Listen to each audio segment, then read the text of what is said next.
পাওয়ার প্লেটা চমৎকার কেটেছে বাংলাদেশের সব মিলিয়ে 6 ওভারে 27 রানে 2টো উইকেট, রান রেটটা নিয়ন্ত্রণের মধ্যে রাখা গেছে, টপ অর্ডারের 2জন ব্যাটারের উইকেট মিলেছে, সব মিলিয়ে স্প্লেন্ডিড পাওয়ার প্লে বাংলাদেশের জন্যে। এবং এর চেয়ে বেটার শুরু আসলে হতেই পারতো না। এবং পাওয়ার প্লের ঠিক পরেই রিশাদ হোসেনও একটা উইকেট পেয়ে গেছেন। 29 রানে 3-3টা উইকেট পাকিস্তান হারিয়ে ফেলে বেশ খানিকটা চাপে কিন্তু পড়ে গিয়েছে। এবং যে সেমিফাইনাল, অলিখিত সেমিফাইনাল এশিয়া কাপের, সেখানে একটা আশা জায়গা নিয়ে শুরু কিন্তু বাংলাদেশ পেয়ে গিয়েছে।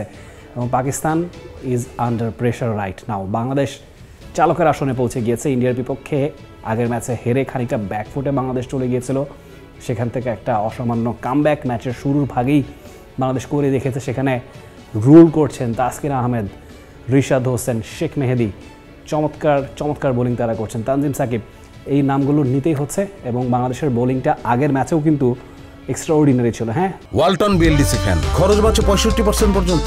ওয়ালটন বিএলডিসি ফ্যান ছড়ায় স্বস্তির সবুজ হাওয়া। অভিষেক শর্মা দুর্দান্ত ইনিংস খেলেছেন, হাফ সেঞ্চুরি করেছেন দ্রুততম সময়ে, 200 বেশি স্ট্রাইক রেটে পুরো সময় ধরে ব্যাট করেছেন। কিন্তু অভিষেক শর্মা কি খুব খারাপ বল ফেস করেছেন? অভিষেক শর্মা যেদিন তেতে ওঠেন সেদিন আসলে ভালো বল খারাপ বল বলে কিছু থাকে না। বাংলাদেশের বোলাররা ভালো বল করার পরেও তাদের উপর চড়া হয়েছিলেন।